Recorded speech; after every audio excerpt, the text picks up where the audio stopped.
It's kinda funny to see how little leak content there is to talk about now, but there is a good reason why that is the case. It happens just about every year, right before the summer event. And Riot does this to snowball or the hype from the event into other news and releases. I mean, right now, besides the funny oopsie with the Infernal skins, there is just one other topic that is being discussed. Just what the heck is happening with the Faker skins? You see, outside of Faker getting his own mini-documentary, Riot also teased the Halls of Legends, which will feature new skins. And after watching the trailer for it, it is obvious these are gonna be skins for champions, which Faker had a lot of success with. And as far as we know, he's getting them to celebrate the fact that he transcended the fame of League of Legends. Which sounds like a skin of honor, although people are already smelling some drama. First of all, multiple skins were teased, including LeBlanc,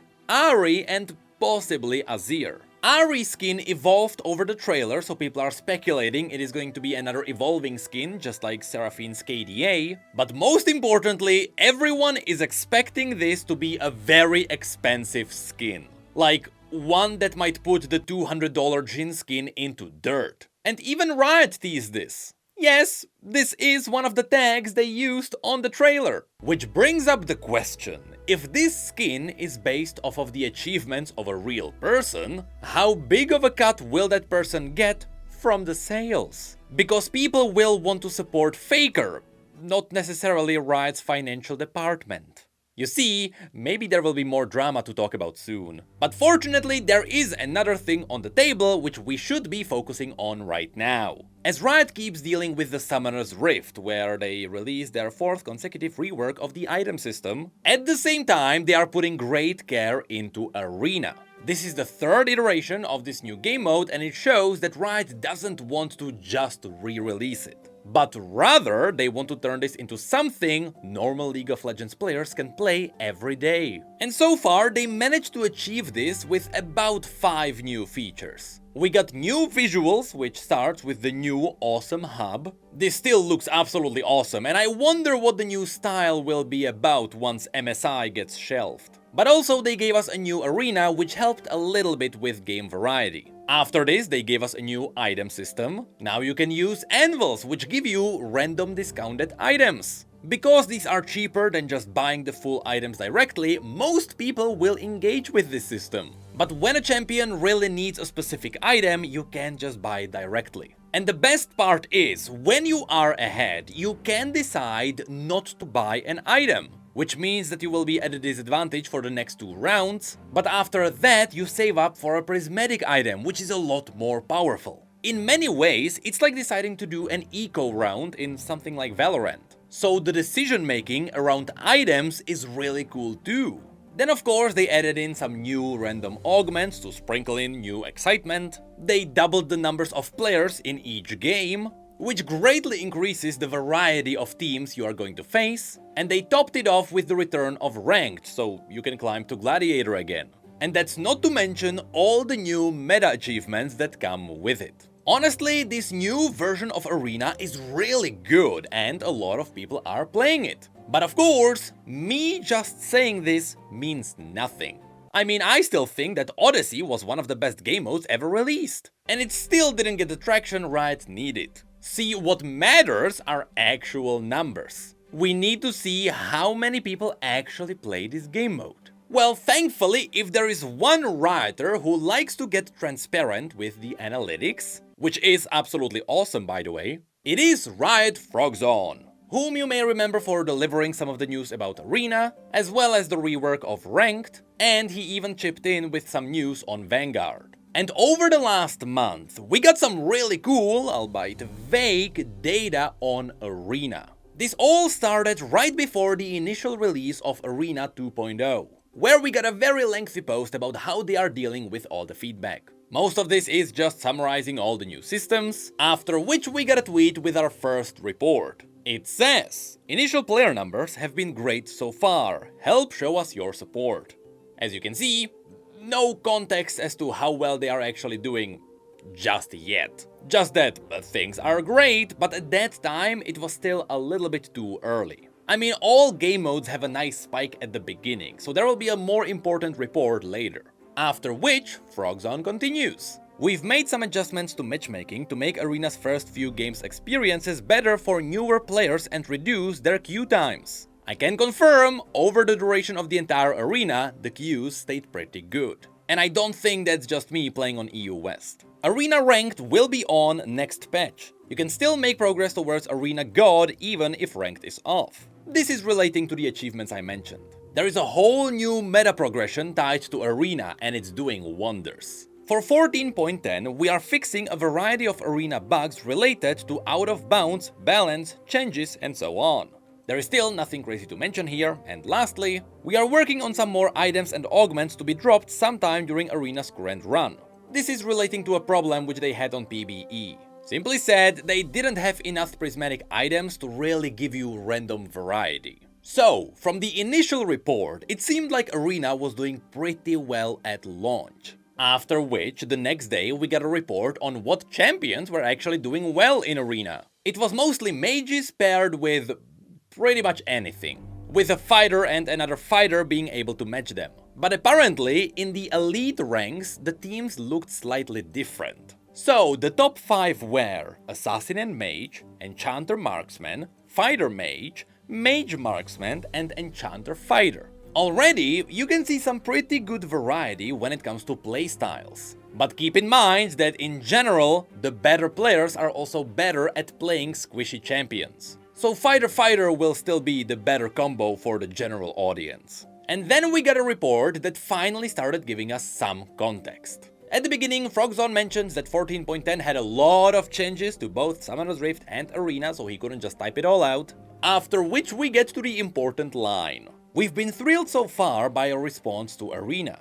Engagement so far has been higher than 1.5, and we are cautiously optimistic and watching closely to see if it will continue. We are also hoping that Ranked turning on this patch will give players more of a goal to strive for. This is awesome to hear. The Arena 1.5 is the one that was released during winter. And I remember back then not only was it holidays, but people were also playing some other games. So it kinda makes sense that 2.0 would be better than that. But still, that was without Ranked, which a lot of Arena players love. So the expectation was for the numbers to only get better. However, remember that this post was from May the 7th. That was 20 days ago, so we were yet to see if the long-term engagement carries over. So Frogzone then continued. We've been monitoring sentiment, both positive and negative, around the impact of RNG on the experience, and other aspects that have been frustrating. We are carefully monitoring and adjusting the amount of impact that RNG has on the experience. We need the right amount that players frequently aren't able to guarantee the builds they want exactly, as that harms the replayability, are able to pivot to builds that are reasonable, but not so much that they are frequently forced to play AP Darius. Of course, one of the major changes related to this was the rework of prismatic anvils. Now they would give you choices from a pool of items that were good for your champion. So there was still RNG, but the RNG wouldn't give you dead items. This turned out to be a great change for the entire roguelike side of this. Overall, judging by the amount of engagement with this mode, we think we are on the right track directionally in hitting the needs of our more casual audience. But tuning is off. We know this approach isn't going to be for everyone, and we hope that there is still enough skill expression that our more competitive oriented players are able to find fun long term. Again, keep in mind that Arena 2.0 was supposed to be a bit more experimental. That is why they jammed in about 5 new features at once. So tuning... yeah right, new tuning would be a bit more difficult. So after that we jump to May 15th, a week later, where League got a whole new ranked season which affected both Arena and Summoner's Rift. This is also where the new mastery system was put in. And for the most part, it was all just more balance changes around Arena. Revives got nerfed, prismatic items gave you even more tailored items, a lot of balance changes for fighters and mages who dominated the game, and they just kept an eye on balancing the new map. So overall, this was nothing too crazy. But then we got to patch 14.11 on May 25th, only 2 days ago. And finally, we got some relevant context for how this game mode was doing. So first, of course, we got all the nodes for Summoner's Rift, where most of it was just bot lane adjustments, after which we got to the arena part. And oh boy, was this one exciting. Early reads on Arena are that we are currently outperforming 1.5 both in peak and day-over-day engagement. Don't want to count our chickens before they hatch though, let's keep it going. That's right, Arena is actually seeing some growth. Which is great, because this means the game mode is actually being played. It's not just a spike of players that wanted to play this because it was something new. No, because it is outperforming both the peaks and the daily player count, it should mean that people actually actively decide to play Arena instead of something like ARM or Summoner's Rift. In other words, it means that Arena is showing potential. And if this keeps going, Arena might be turned into a permanent game mode. I mean, in the past, Riot mentioned that if Arena does well in this run, they would consider it. And from this, it seems like Arena might be making a positive dent in League of Legends' overall player count. Honestly, just hearing this alone makes me excited. And keep in mind that Arena 2.0 is planned to be up for 3 months as an experiment. Riot wants to see if they can keep long-term engagement. And well, after hearing this,